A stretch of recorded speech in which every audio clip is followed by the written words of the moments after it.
I personally served in the U.S. Navy from June 67 through July 71. I served on ships for 2 years and an intelligence base in Japan for 2 years. For those of you that are younger, this was during the Vietnam War. Some of my friends didn't make it back home. There were estimated 50,000 killed and so many more wounded. When I got discharged in 1971, it was quite different than today. Now we welcome home our country's military after tours overseas with much love and care. In 1971, not so much. When we entered the military, most of us were young, many in our teens. We either were drafted or joined one of the services. We were taught how to organize, how to serve and protect others within our group, how to protect and care for our fellow man, and most of all, at least for me, how to love the good old US of A. In fact, even today, I still get misty-eyed when the Star-Spangled Banner is sung or played. Most of us were sent somewhere overseas, whether it was Vietnam, Far East, or Europe, some on ships and others on land. But let me tell you, the veterans know what freedom is. From what we have seen during our military tours in other countries,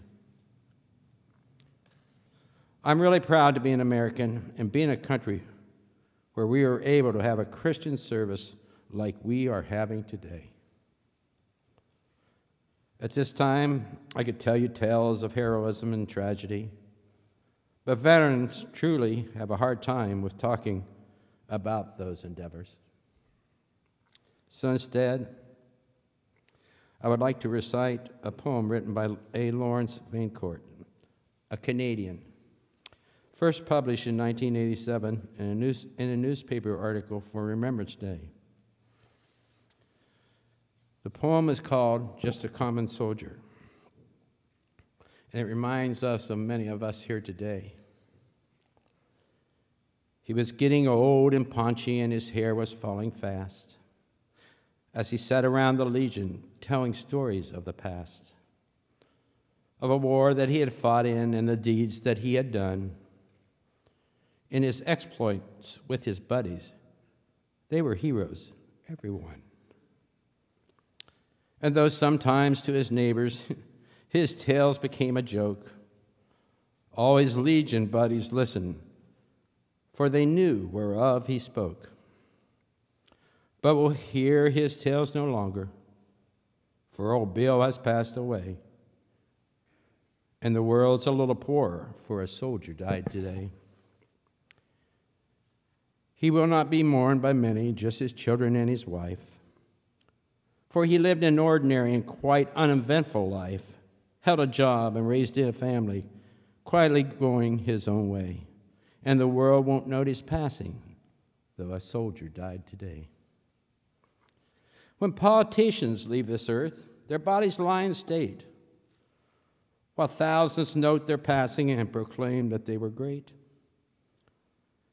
Papers tell their whole life stories from the time that they were young, but the passing of a soldier goes unnoticed and unsung.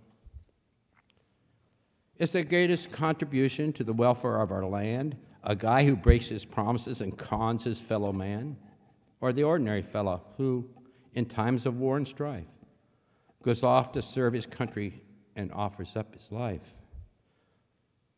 A politician's stipend and the style in which he lives are sometimes disproportionate to the service that he gives, while the ordinary soldier who offered up his all is paid off with a medal and perhaps a pension small. It's so easy to forget them, for it was so long ago that the bills of our country went to battle, but we know it was not the politicians with their compromised employees who won for us the freedom that our country now enjoys. Should you find yourself in danger with your enemies at hand, Would you want a politician with his ever-shifting stand? Or would you prefer a soldier who has sworn to defend his home, his kin, and country, and would fight until the end? He was just a common soldier, and his ranks are growing thin. But his presence should remind us we may need his like again. For when countries are in conflict, then we find the soldier's part is to clean up all the troubles that the politicians start. If we cannot do him honor while he's here to hear the praise, then at least let's give him homage at the ending of his days. Perhaps just a simple headline in a paper that would say, "Our country is in mourning, for a soldier died today." Thank you.